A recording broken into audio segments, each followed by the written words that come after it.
this crazy situation we're in, COVID-19. So, I've been on this mini series of collaborating with experts and influencers, dealers, particular vendor partners with dealers that and influencers, by the way, in this auto industry, and talking about how to maximize our opportunities during this time while remaining sensitive, of course, to what's going on, taking care of our people and processes, and of course, our customers. So one of the things I'm really excited about today is the fact that we are covering fixed ops. We haven't really done that yet. And I've got John Fairchild with Fairchild Automotive Solutions. Is that right?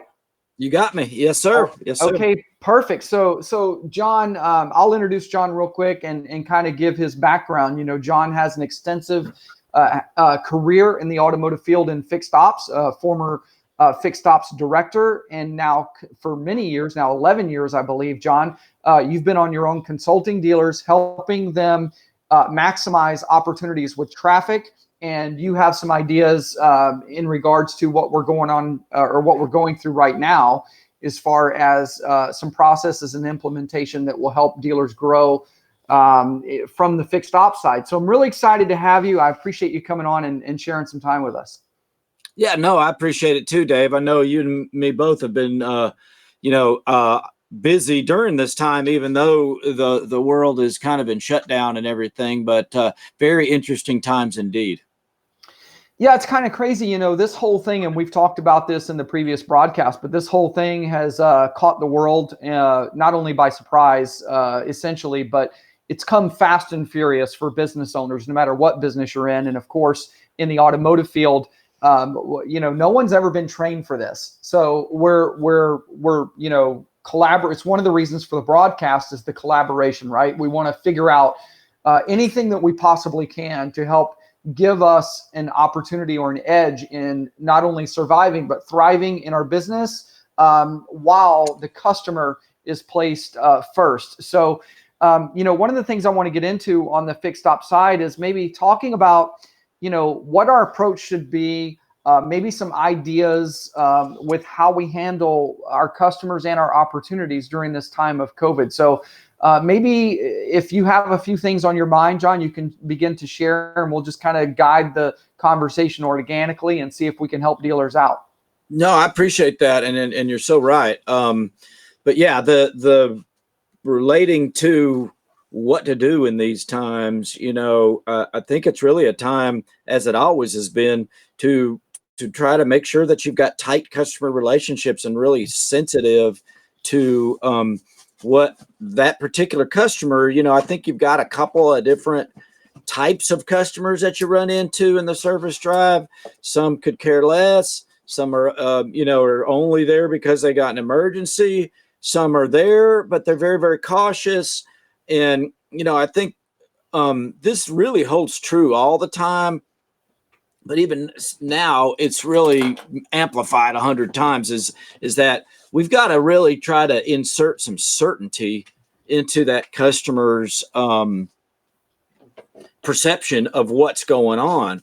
And the more confident that we can display about what precautions and protocols that we're taking to really put their comfort level at ease, I think the better. And so any kind of signage, and that kind of stuff is great, but I think really what it comes down is that personal connection. If you can make that personal connection with the customer, kind of assess what their mindset is at that moment, and automatically, and like I said, you're kind of already doing this even in the best of times, but now it really does come to the forefront, because I think that makes a huge difference about what that customer is really going to accept from you, or what they're going to think that maybe you're callous or not really catering to what their best interest is.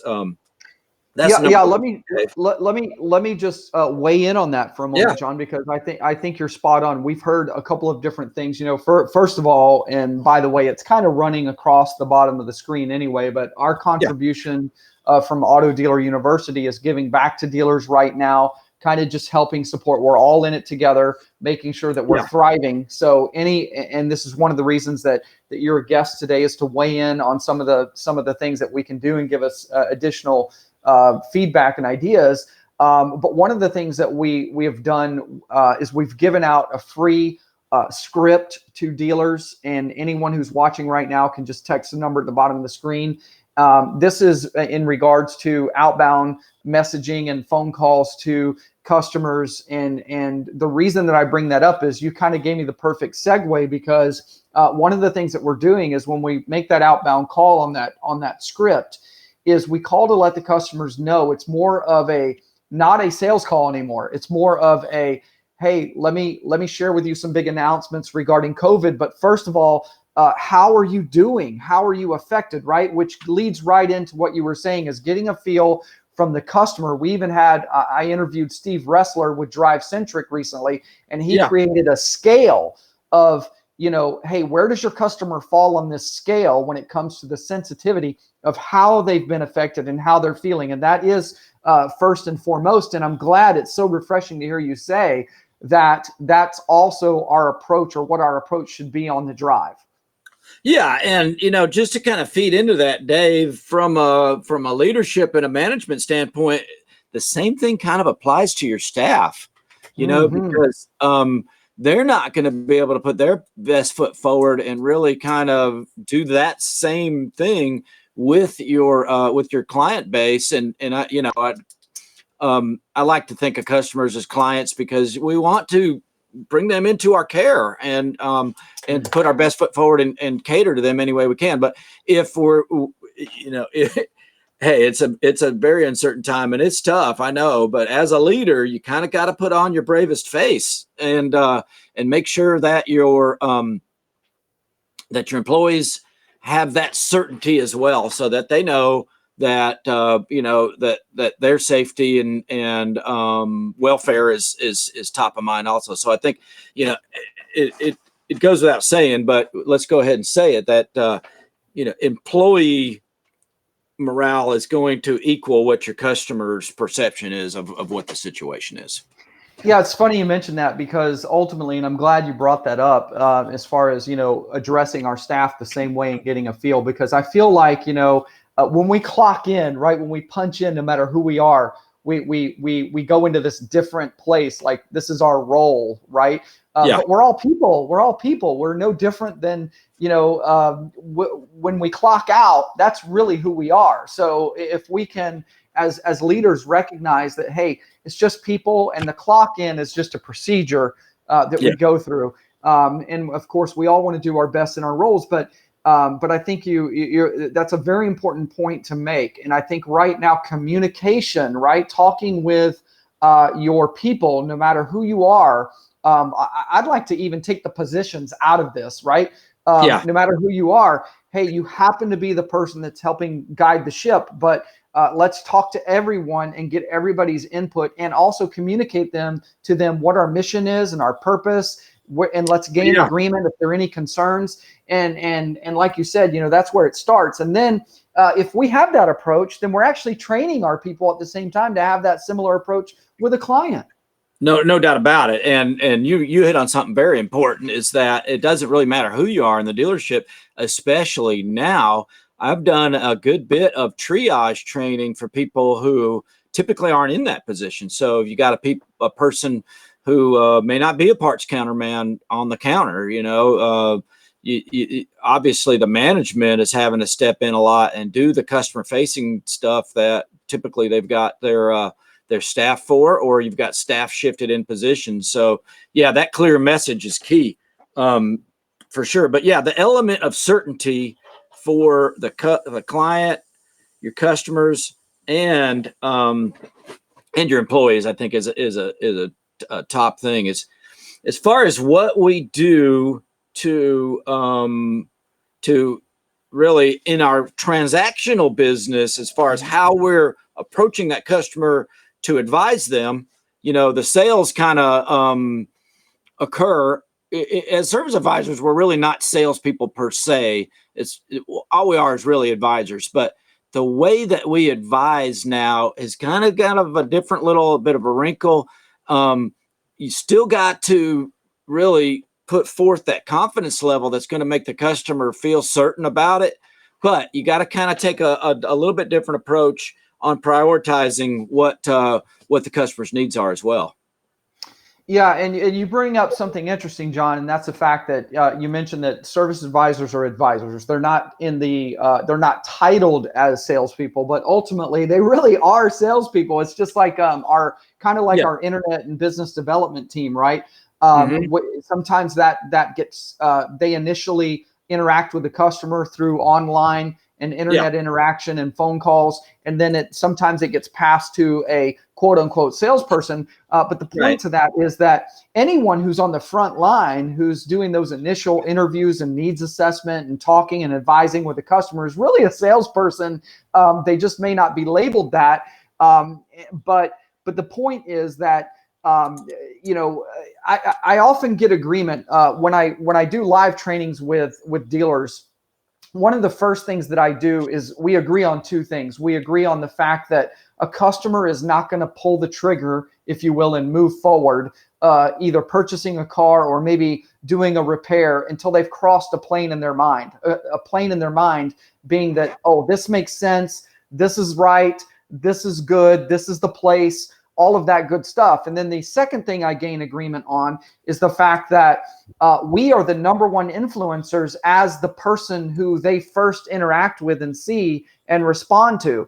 And we have autonomy as far as what we say. We have our training, but then when the whistle blows and the game is on, we actually have to depend on how we're going to respond and react and communicate with that customer. So when we talk about that in the service drive, I kind of want to get back towards this situation that we're currently in and maximizing opportunities. But when we're in the service drive, the obvious is to do the things that are sensitive to the situation, right? And keeping everybody safe, the cleaning, the distancing, the things like that. But where are you seeing maybe some additional opportunities or some practices from dealers? What have you seen that you say, hey, this is a really good thing that's going on? Well, to your point, what I've actually seen, and it's kind of a inverse reality, it seems like, is that when times are going great, there doesn't seem that much of a reason to tie up all your loose ends and do your process the correct way. But when times are going tough, the ones that are smart and the people that are paying attention, and it almost comes instinctually to a lot of people, they tighten up. They start doing the things that they should have been doing all along. So I don't think it's a mystery really what we should be doing. I just don't think a lot of cases prior to this we were doing it. And now that we've got 50% or 40% or 60% of our RO count, I got one dealer group that's got 8 stores that has me doing every couple of days, I do a ticket count track to see how they're doing versus what they were doing. And they're running about 61% of what they were previously doing. So what has happened though, is I see their averages, not with everybody, but I see that their averages are going up per repair order because of two things. Is number one, they're doing the things they always should have been doing about being very transparent with their customer, prioritizing what the customer's options are, and giving them options. Number two is I do think that in a lot of cases, the customer that has been found to be in your dealership right now is a little more serious about getting stuff done than maybe, the other 40% that aren't there, per se. So some of that just naturally occurs, but there are some distinct things you can do as a service advisor to up your chances of getting through to that customer and at the same time serving them properly, not overselling them. Number one is what you should have been doing all along, and you probably know this already, is to break down the way that you categorize what you're offering to a customer in relation to what the priority is of the actual need. So let me give you an example. There's really three things, Dave, that you always want to, there's only three things that you need to deliver to a customer in relation to what is going on with their automobile. Three categories, if you will. And these three categories are critical right now because they're really going to help the customer to decide what's best for them. And in the process for that, you're going to really endear someone to you that trusts you a lot more, and you're probably going to get more business out of it. Here's what the three categories are. And like I said, this isn't new and it isn't rocket science, but this is what we got to go back to. Is number one is related to why they bought the vehicle in the store. Okay. If they brought to you that vehicle to you for just maintenance, that is what the prime concern is at that moment, right? They want their maintenance done. If they brought it to you for a repair, on the other hand, that is their prime concern. So they want to know about that first and foremost. That's related to their prime concern. The number two priority, and number 2 and 3 are priorities that actually we're obligated to bring to them. Okay. They didn't bring them to us.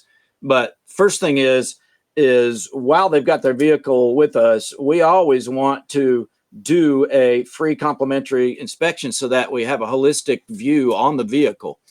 That's in their best interest. It's in our best interest. But once we've done that and we've got their assumptive permission to do that inspection, we do owe them the other two categories that I'm about to explain to you. Number one is obviously anything that should not wait, right?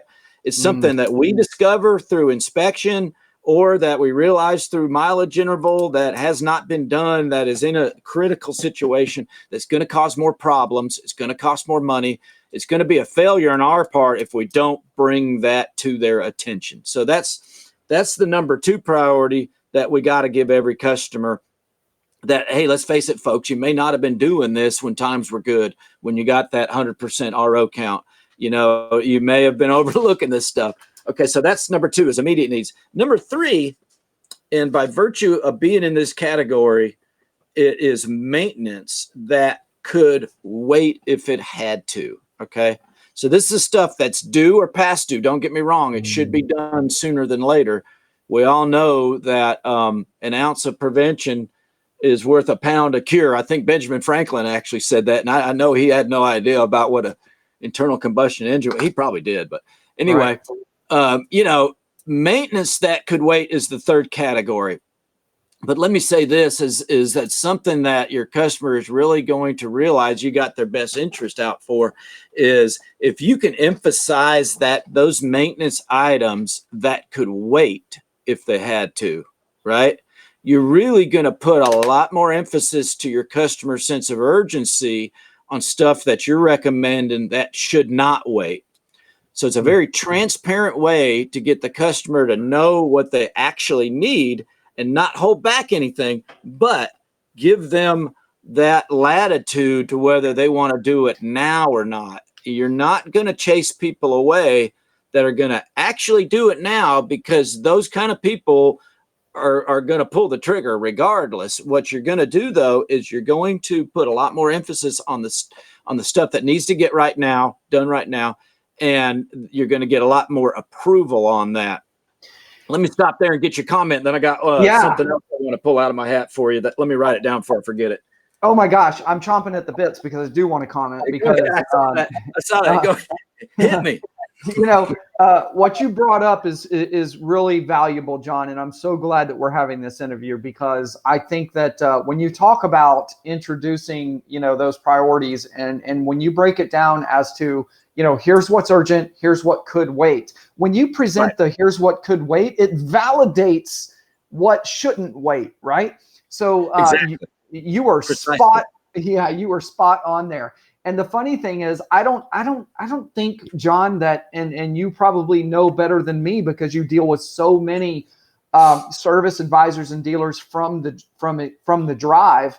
And when I say the drive, for those who are watching that may be popping in that maybe aren't in the industry, we're talking about the service drive, the service department where you pull in to initially get that service evaluation. But going back to that, John, I have to believe that most of the advisors, or at least a good percentage of the advisors, aren't presenting it that way. And that's what I meant by that we're all in sales on that front line, because that is the difference maker in how we're going to bring revenue into our store. Hey, no doubt about it. And a lot of you just nailed it right there, Dave, is that a lot of people, service advisors, are giving their customers two options, but one of those options is nothing. They're giving them all or nothing. And what people want to know, what you want to know, what you want your mother to know, what you want your wife to know, or your daughter that comes in to get her service done, is what the priorities are. What can wait, what can't wait. And just like you said, you're going to put a lot more emphasis on the stuff that you're recommending. You're going to come across as a credible, reputable, not somebody trying to rip you off service advisor. That's what builds lasting relationships. You know as well as I do, this is not a transactional business. It is. We make transactions, but it really is an interrelational business. It depends on the relationship. People, unfortunately, have to like you to do business with you. Now, they'll do business with you even if they don't like you, if it's an emergency or something they got to do. But to maximize that transaction and to maximize the customer's really well-being is if we know that the maintenance is cheaper repair, if we know that the customer is going to get a much better quality of service out of their vehicle if they do these, then it really is our obligation to approach it this way. Yeah, absolutely. And it's in our best interest as service advisors to bring that revenue in, right? I always say that, you can almost kind of gauge your professional stock by your ability to create revenue that the dealer wouldn't otherwise have. So we are the difference maker on the front line. And also, let me just share with the entire audience as we have viewers, is that when I talk about these things and about selling and about influencing the customer, things like that, we're only doing that if we're ethical, which I believe that most of us are in this business. We're only doing that in the best interest of the customer at the same time. And that's why we do make that separation between, hey, this is what's really needed right now. Here's the things that can wait, right? I'm bringing you some relief over here, and also letting you know that I'm not just out to grab everything. I'm sharing with you what really needs to be done. Let's talk about real quick before you go to your next point, John, how pictures and video may help in that process. I know dealers that use that where they can show a customer, because one of the fears coming into service is or any mechanic shop, no matter where you're going, could be a guy on the side of the road. It doesn't matter. That the fear is that, hey, he's telling me I need something that I don't. But when we can organically show the customer quickly and give them video or photographic evidence, that's a huge difference maker. Yeah. No, I agree. And I do have some dealers that have got a video solution in place just for that. And we've actually put in workflows and processes and procedures that surround that. I think it's important. You hit on one thing that is what I call show and tell, show and sell, right? It's just kind of the same thing. Is you're going to believe it with your eyes and really kind of confirm that your service advisor is not trying to pull the wool over your eyes. You're going to have it's going to embellish your trust that you've got in that person. But the other thing is, in this day and age, and right now particularly, is the distancing aspects of it. And we can deliver electronic results through pictures, videos, and other means that will hopefully keep the customer a lot more comfortable. One of my dealers that does a video inspection, this is how it works: is we do the inspection first. We strive to get the inspection done within 15 minutes. The inspection's done, we immediately do a 2-minute video, and times vary, but it's typically around 2 minutes. That really explains the inspection. And at that point, once the technician hits that, it disperses to the advisor at the same time it does the customer. So it gives a really tremendous amount of authenticity that it's coming from your technician that is recommending these recommendations. And what it allows that customer to do is sit there right in the waiting room, even though they might be a couple 100 yards away. They still don't want to, they still want to probably at this point, minimize what their personal exposure is face to face with people, they can sit right there and text the response, and the advisor and the tech will get it both at the same time. And so it's tremendous at what you said, which I call show and sell.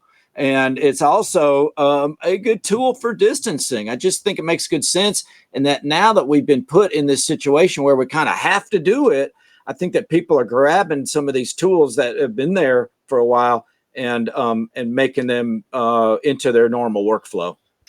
Yeah, the cool thing about this position that we've been forced into is it's pushing us right and towards better practices. Really examining what's effective, and then of course ultimately that just is a win for the consumer in more efficiency. So John, real quick, I know believe it or not, we're actually even short on time. So let's get to maybe any points remaining that you wanted to cover real quick, and then I'll make sure that dealers who are watching, even in those last few comments talking about this technology or ability to do what we just talked about, the show and tell through photograph and video, we'll make sure that you have access to John as far as getting any additional information. But go ahead and cover those last couple points, John. No, I appreciate it. Contact info.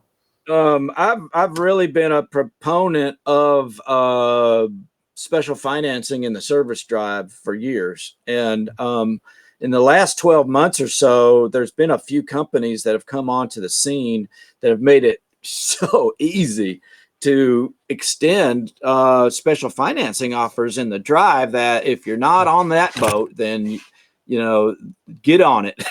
That would seem huge. That's a huge alternative, and most of them have got a 90-day window where you don't even have any interest incurred if you can get it paid off in 90 days. And how timely is that? Wow. How timely is that? Wow. So these tools have been there, and I've been pushing these tools for years, in some cases.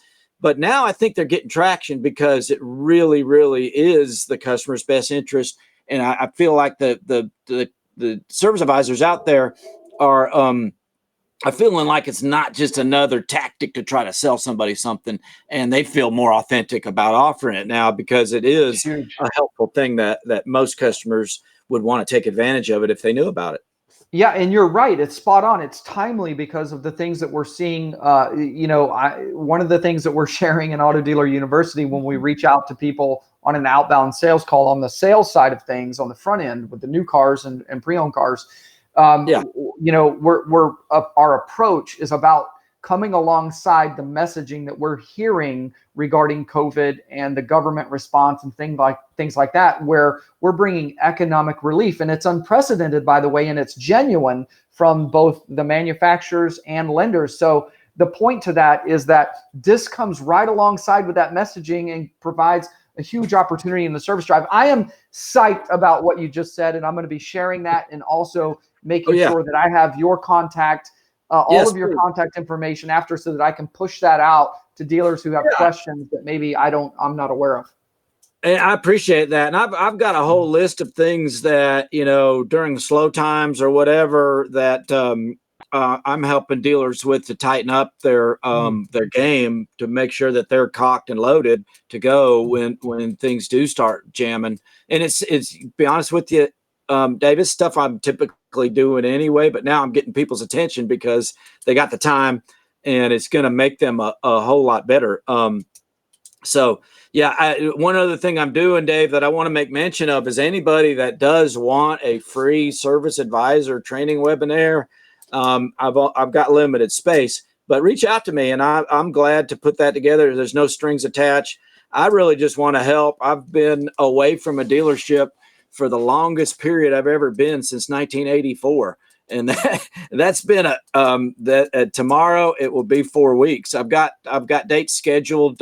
We're closed until the first of the month here in Georgia. I'm in near Atlanta, Georgia, but I've got dates projected into May and June. But this is the longest period I've been away from a store. So if I can help you in your situation, whoever you may be out there in the dealer world, reach out to me, and I'm glad to do that with no strings attached. I just really want to get my name out there, but to help you at the same time. Yeah, well, John, this has been a really refreshing collaboration, and I will share with you that I'll reach out to you separately offline regarding some contribution to Auto Dealer University. We might be able to have some I would synergy. love that. Yeah, absolutely. So go ahead and share with dealers how they might reach you to get more questions answered and to follow up. I appreciate it. It's real easy. Text me 770-561-4644. Let me repeat that. It's 770-561-4644. I've got a real easy email address also. It's just John, my name, JOHN, at johnfairchild.net.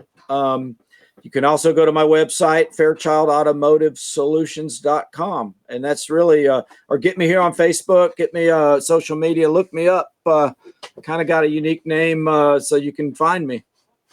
Yeah, one of the things, John, thank you so much. And make sure that when we finish this broadcast, go ahead and feel free to go back and punch in the comments that information as well. But one of the things I'd love to share with dealers and with those fixed ops directors, not only does John have the background of being a fixed op director, but I think when you make the transition, John, that you have made, and when you go into that consulting role as a dealer, having lived, by the way, and this is the important thing for those trainers that have the credibility of walking through this for years, but then making the transition to where now your only focus is to examine deep all of our processes, and that's what you spend your days doing every single day, and plugging that into dealerships. I think that's why dealerships can find so much value in that consulting role, is because as a fixed op director, we have tons of things that we have to be responsible for throughout the day.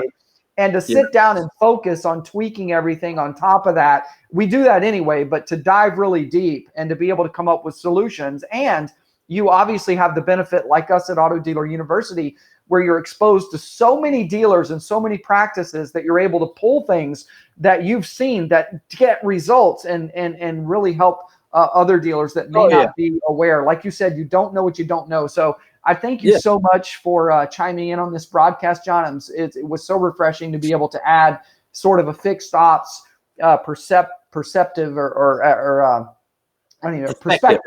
perspective on this COVID situation and what we're going through right now. So thank you so much. Thank you. I appreciate it. Yeah, it was really a great time. So for those of you who are tuning in, obviously it's been scrolling across the screen, our information at Auto Dealer Live or Auto Dealer University. Sometimes I say Auto Dealer Live because we also have a huge podcast, Auto Dealer Live. So make sure you check that out as well. But our contribution from Auto Dealer University is the fact that we're not only giving the script to any dealer, so you can get that by texting or calling that number at the bottom of the screen, but also right now we're even giving our entire platform with 39 national sales trainers to dealerships across the country until this COVID thing, we get some relief. You can go ahead and get this additional information and training right now without affecting your budget, because we know how sensitive that is at this time. We're all in this together. We want to help. That's our part. And then we'll talk later once you find value in our platform. So thanks so much again, John.